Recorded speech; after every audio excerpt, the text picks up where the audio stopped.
All right. If you have a chance, go check out the Reparations Now documentary at reparationsnowdoc.com. That's reparationsnowdoc.com. Also available on Tubi.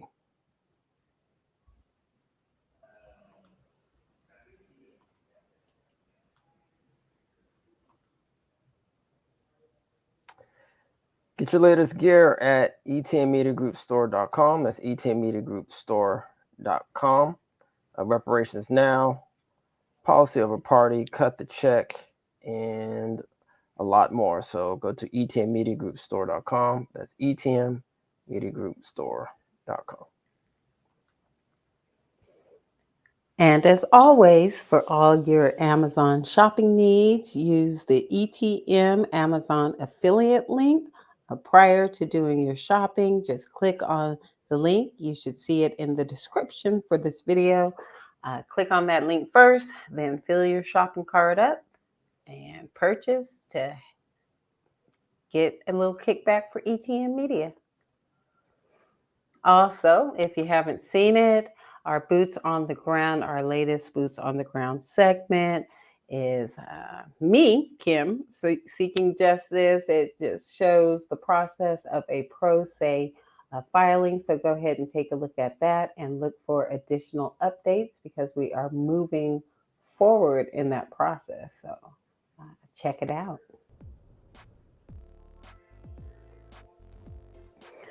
All right, and some disturbing news here. Body cam video shows police shooting man exonerated 16 years after wrongful conviction. And this news is from today, Friday, October the 20th.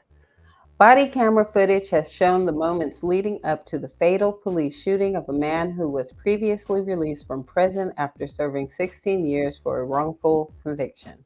The footage released by the Georgia Bureau of Investigation, GBI, shows 53-year-old Leonard Keir being stopped by a Camden County deputy for speeding.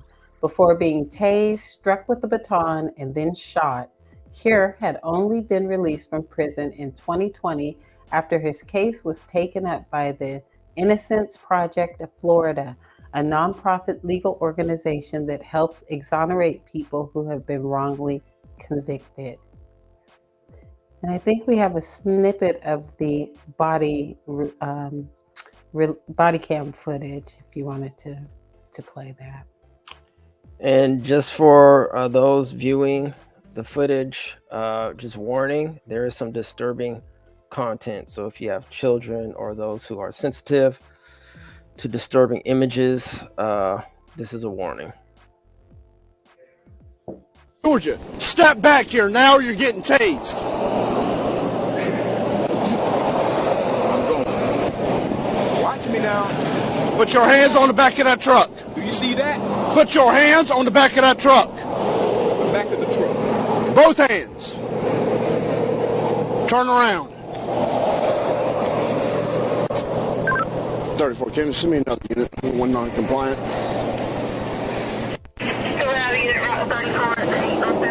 Your name is Officer who? Staff Sergeant Aldridge with the Camden County Sheriff's Office. Who county? Camden County. Put your hand behind your back. Do I have a warrant? Wait. No.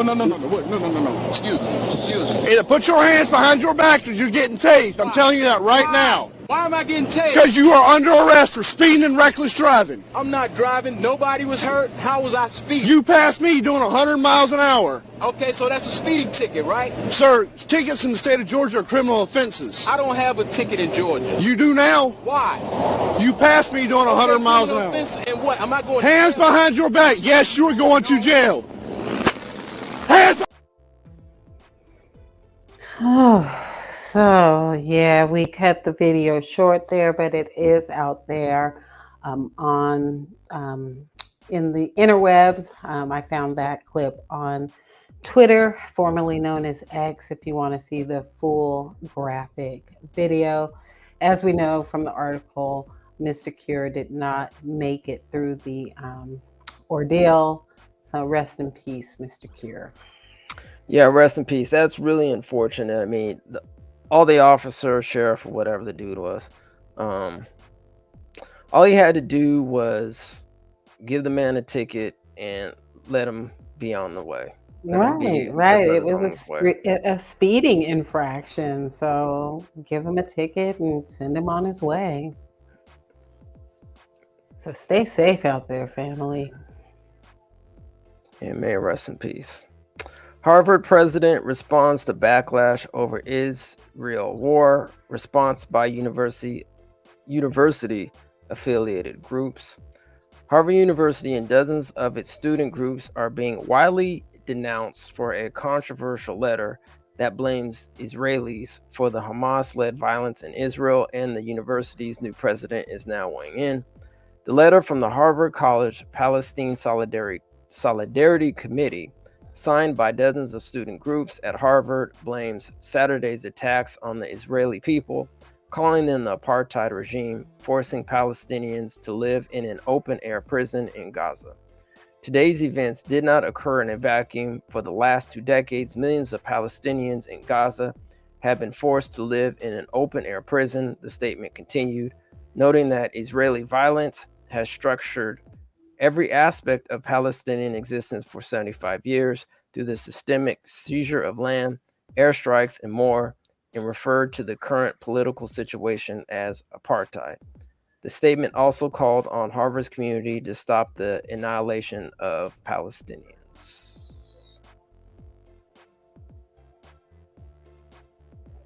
Yeah, this brewing war, has wide-reaching implications. State Department issues worldwide caution alert for U.S. citizens due to Israel-Hamas war. The U.S. State Department issued a worldwide caution alert on Thursday for U.S. citizens overseas amid increased tensions over the Israel-Hamas war. The alert advises U.S. citizens to, quote, exercise increased caution, end quote, due to, quote, the potential for terrorist attacks, demonstrations, or violent actions against U.S. citizens and interests, end quote. Protests erupted at the U.S. and Israeli embassies around the world, including those in Tunisia, Bahrain, Egypt, Lebanon, and Morocco, after a deadly hospital blast in Gaza City killed hundreds on Tuesday. Israeli and Palestinian officials traded accusations over who was responsible for the devastating explosion. The State Department has issued 15 worldwide alerts in the last decade. The most recent alert before Thursday was issued in 2022 after the death of al-Oqda leader Yamin al-Zawahiri amid fears of retaliatory anti-American violence. Yeah, I think that's Al-Qaeda. Al-Qaeda. Al-Qaeda, okay. Yeah, Al-Qaeda. Al-Qaeda leader. Okay, so anyone traveling abroad, I would just please be aware that these warnings have been issued.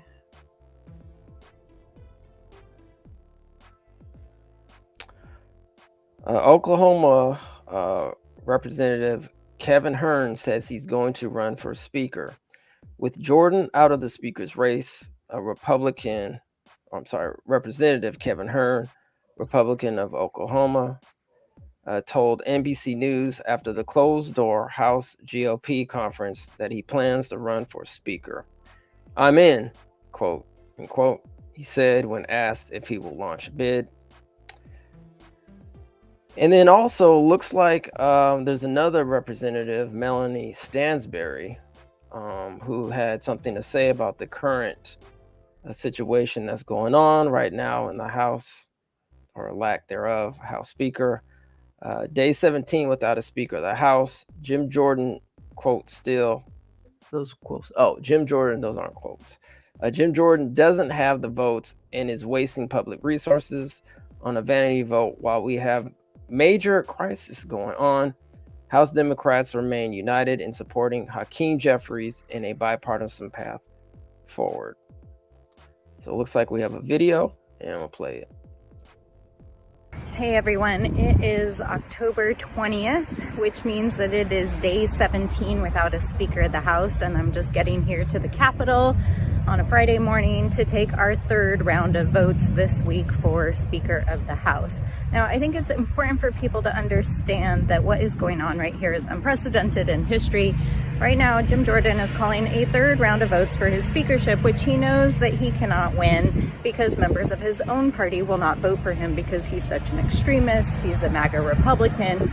His folks have been threatening other members of Congress on the Republican side, and within their conference they are in complete disarray. They have no plan forward, and so we are here as Democrats united for Hakeem Jeffries. We will continue to look for a bipartisan path forward because we know we are in a time of crisis, as our president reminded us last night, as he is requesting of Congress aid to help our communities, to address the fentanyl crisis on our border, to address military conflicts across the world, including in Ukraine and Israel and in Gaza. And we know it's just absolutely critical that we work this out. So we are here, we are determined, we will keep fighting for our communities and for the global community. So we'll see what happens today, but sending you all my love. Happy Friday.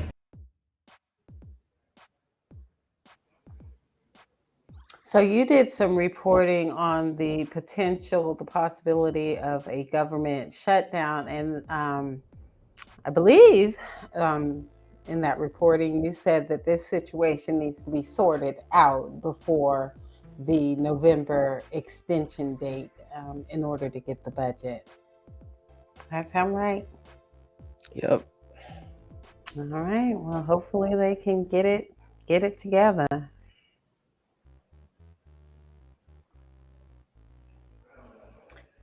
JFK Jr. comes out in favor of reparations, carving out lane to Biden's left. Independent presidential candidate Robert F. Kennedy Jr. supports issuing reparations to the Black community, making him the most prominent 2024 candidate to favor the controversial policy meant to atone for slavery and legal segregation.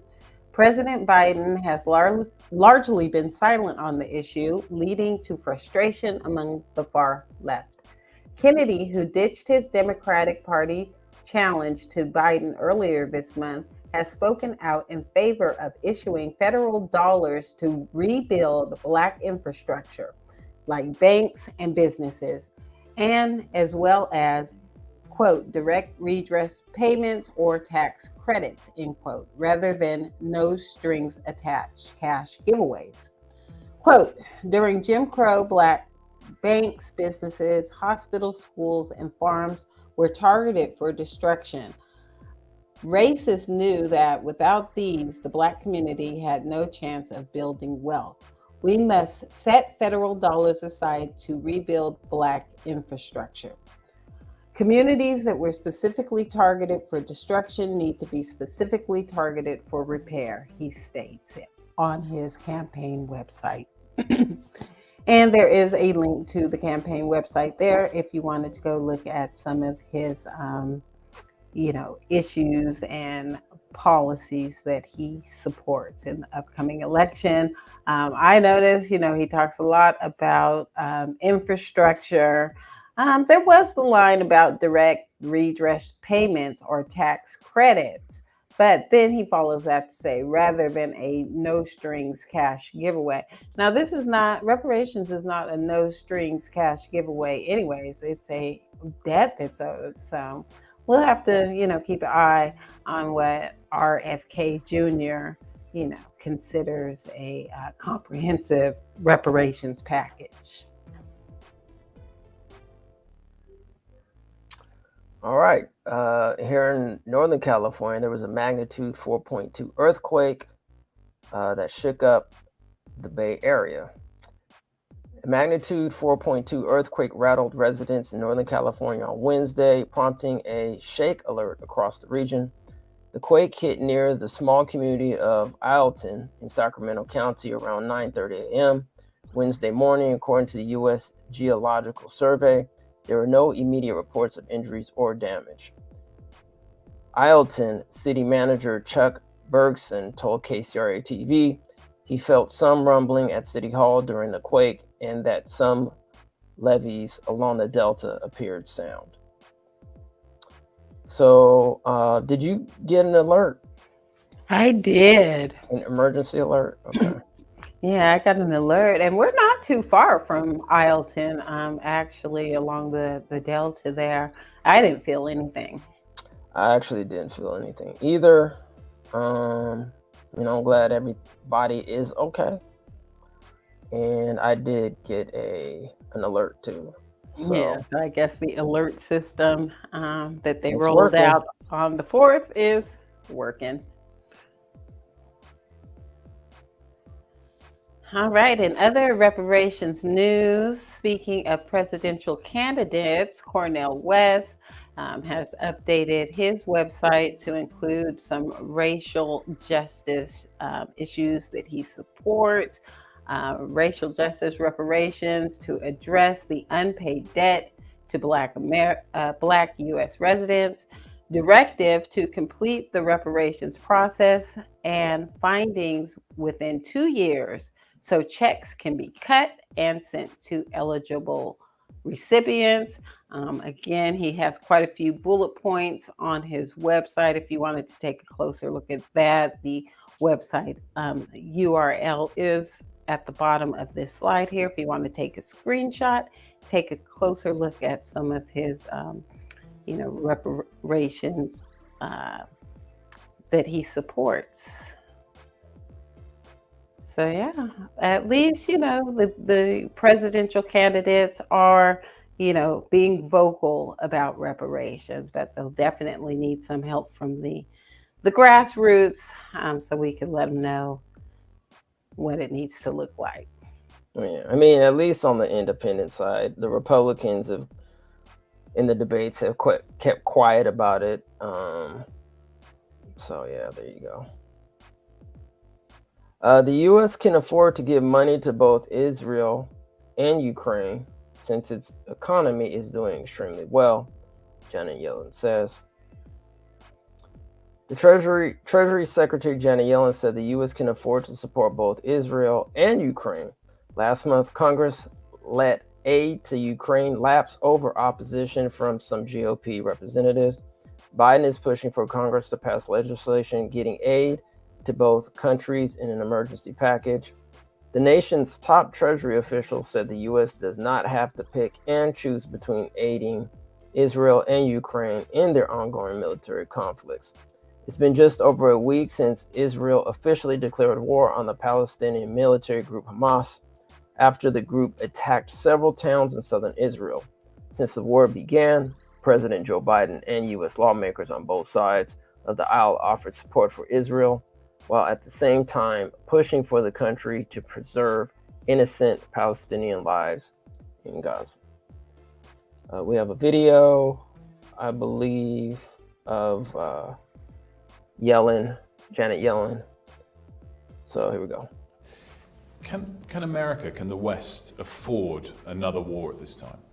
I think the answer is absolutely. America can certainly afford to stand with Israel and to support Israel's military needs. And we also can and must support Ukraine in its struggle against Russia. And there goes our reparations.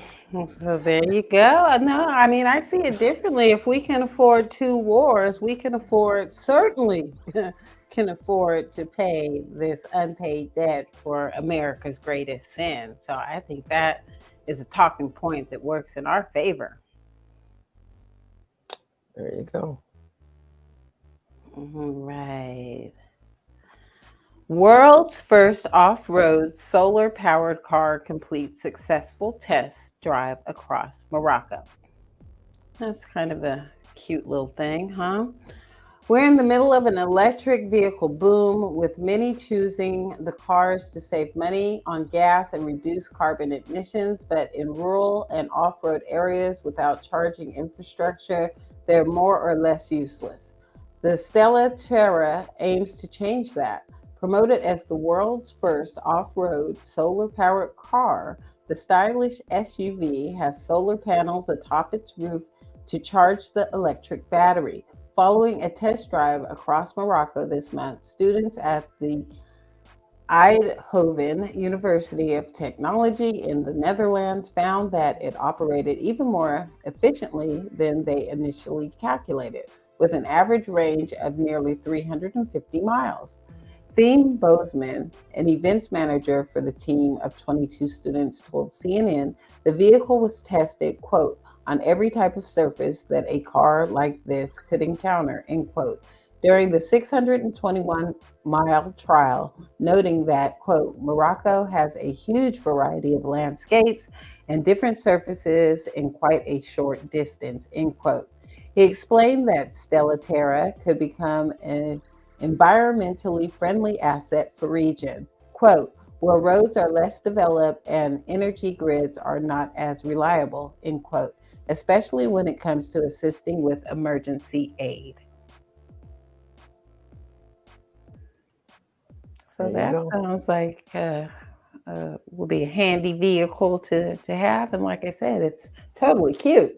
But now with the solar panels at the top, shouldn't that provide infinite power? I mean, shouldn't it be charging as you're driving?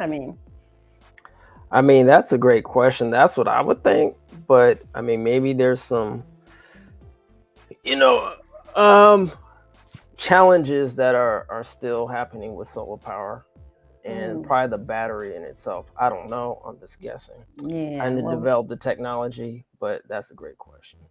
yeah, well, very, very innovative idea and design. Yeah. Speaking of innovation, Atlanta entrepreneur honors nation's first black automaker. This is in Atlanta. Derek Bailey has always admired trailblazers. Bailey builds cars, electric cars, but he has always admired the country's very first and until himself only African-American automaker. Quote, he was actually born before the Emancipation Proclamation. He built a car company in that period in time, Bailey said. Black men have been doing great things throughout history, end quote. C.R. Patterson was born into slavery, but the company he started built automobiles before Henry Ford did. More than 100 years later, in his Midtown Atlanta showroom, Bailey has gasoline-powered cars he converted to electric vehicles. Quote, our retrofit is to show that we can use our technology to bring everyone into the EV revolution by allowing you to bring an old car in on Monday and next Monday pick up an electric car, end quote, Bailey said. He's also preparing to launch production of a new EV that will be equipped with a special generator that will charge the car's battery and eliminate the need for a charging station. This week, Derek Automotive will honor C.R. Patterson to mark Juneteenth. If only C.R. could ride in one of Bailey's new cars. Quote, I think he'd be proud. He'd probably go over my car and help me make improvements. The man was a master craftsman. I'm not. I'm relying on good Chinese partners to help me build this car. He'd probably be proud as he criticized my car, end quote, Bailey said. This article is written, I believe, sometime in 2022. So this was sometime last year. So that's why I referenced Juneteenth. But definitely wanted to keep everyone up to date. Just because, I mean, this is innovation. And, it's good to know that even before Ford, there was a Black American descendant. no surprise there. Once again, innovative in the technology space, right? Yeah, but he's calling himself the only one until himself for now. Where does Mims Motors fit into all this? He also has a line of electric vehicles. Yeah, I mean, maybe he doesn't know about, Mims Motors. That's a possibility. So who knows? I don't know. All right, I think there's a video to go with this one. Yes, there is. So let's play it. SUV or whatever happens to be your vehicle and drop in a battery and generator while also manufacturing his own line of electric vehicles. Derek Bailey has always admired trailblazers. Black men have been doing great things throughout history. Bailey builds cars, electric cars, but he's always admired this country's very first, and until himself, only African-American automaker. He was actually born before the Emancipation Proclamation.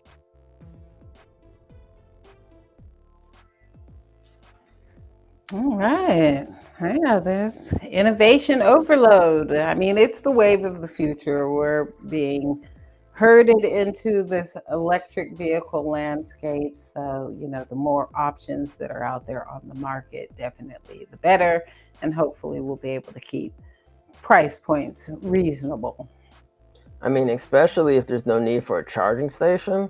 I mean, man, that is huge. Yeah, and I like the retrofit idea too. Cause, definitely you get a classic vehicle. Like, should try a lot harder to hold on to my 69 El Camino. Yeah, I mean, especially if you do like your current car, I mean, I know some SUVs, that are earlier models, have more space because for some reason the current models and a lot of SUVs, they kind of have that curved backing in their trunk, which allows for less space. Right, that I've noticed, and it's just like that sucks. But I know like earlier models, there's definitely more trunk space. So for those who prefer more trunk space, I know like myself, to carry on equipment and some other things is more suitable. But for those who, like the more sleek or slick look, curvy look, then that's an option too. Right. So this gives you options.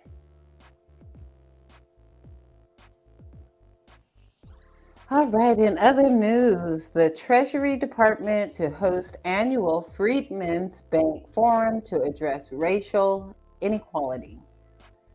The U.S. Department of Treasury will host its third annual Freedmen's Bank Forum on Wednesday, October 25th, to highlight the Biden-Harris administration's effort to address economic disparities for Black and Brown communities, the GRIO exclusively reports. The annual conference, which began in 2015 during the Obama administration under then Treasurer Secretary Jack Lew, is named after the Freedmen's Savings and Trust Company. It was established by Congress in 1865 to provide newly emancipated Black Americans after the Civil War with safe bank deposits to strengthen financial security and the opportunity to build family wealth. Frederick Douglass famously led the bank before it ultimately fell. The Treasury Department tells the GRIO the objective of the Freedmen's Bank Forum remains relevant today as Black, Latino, and other communities of color continue to be economically marginalized due to centuries of structural racism. Quote, from day one, building a fairer economy has been the centerpiece of the Biden-Harris administration agenda, end quote, said Secretary of the Treasury Janet L. Yellen in an exclusive statement provided to the GRIO. Quote, the third Freedmen's Bank Forum under this administration offers an opportunity to reflect on progress made to achieve the most equitable economic recovery in our nation's history and continue to advance efforts to expand economic opportunity for Black Americans and communities of color across the United States, end quote. So that's coming up. I mean, I know we'll be looking to see if it's online anywhere, and if we could, stream portions of that, or, cover portions of the forum. Yeah, for those who have not followed even the mass media group, we did, I think, a story on the Freedmen's Bank. And so, yeah, take a look somewhere on our channel. Just type in Freedmen and you'll probably run across something. And I think we go on the into the history of what really happened to the Freedmen's Bank. I know they mentioned Frederick Douglass led the bank before it ultimately failed, but it definitely wasn't Frederick Douglass's fault on why it failed. Right. They left that part out of this story here, that it was actually sabotaged. Yes. And disbanded. So this has been going on since the Obama administration, it says here in this article. Really I just caught wind of it, last year. So if this has been going on all this time, what's been done? I mean, is there a bank where that we can patronize? That might be a rhetorical question. I don't know. That's a good question. I don't know of a Freedmen's National Bank anywhere. So I don't know. There might be one out there, but I don't know of one. Do you know of one? I don't, but I'm just wondering, what have they been doing for the last 10 years? Last 9 years since I guess this. supporting Black, Latino, and other communities of color somehow, some way. By having these forums.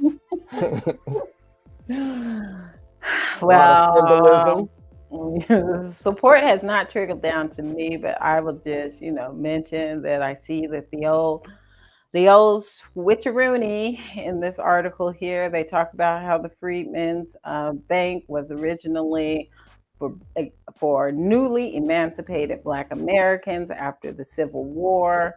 And then that has some specificity to it, right? It has some specificity to who the Freedmen's Saving and Trust Company, that this infrastructure was created for.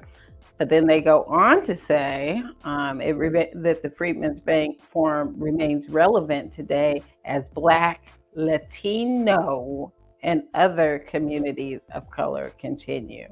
So, now it just seems like all Freedmen's Bank forum.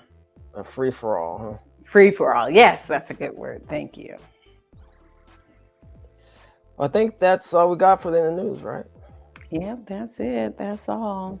All right. Well, check us out Sundays right here on In the Mass Media Group, 10 a.m. Please, for our up-to-date show on the California reparations. Well, I guess we could say SB 490, to actually, speaking of the Freedmen's Bank, to actually establish the Freedmen Agency out here in California. But in particular, we actually are going over the Assembly, California State Assembly. If you haven't had a chance to look over some more other content regarding the California legislation, we finished up the Senate, what about 2 or 3 shows ago, Kim? Yeah, something like that. Something like that. Anyway, so I believe we're on our 10th program this upcoming Sunday, which will be the 22nd. So we're most likely going to have that show on 10/22. So please come by, support the channel. You have a chance, once again, if you go into Amazon, check out our affiliate link. That would be greatly appreciated. And yep, there it is. Go to our affiliate link at Amazon. Now, before you actually put stuff in your cart, you have to go to the link first and then do your shopping. Because if you do your shopping first and then hit on the affiliate link, then that ain't gonna work, fam. It's not gonna work. So please go to the link first, hit that link, and then do your shopping and check out, and then you'll be supporting him in the Mass Media Group. And we greatly appreciate it. And it's free to you on top of it. Doesn't cost you a penny. No. Yeah. Like I said, this is money that you're spending with Amazon anyway. ETM, might as well get a piece of the pie. Yeah, we greatly appreciate that. So on the note, this is In the News, and we'll see you on the next one. Till next time. Until next time, peace and reparation.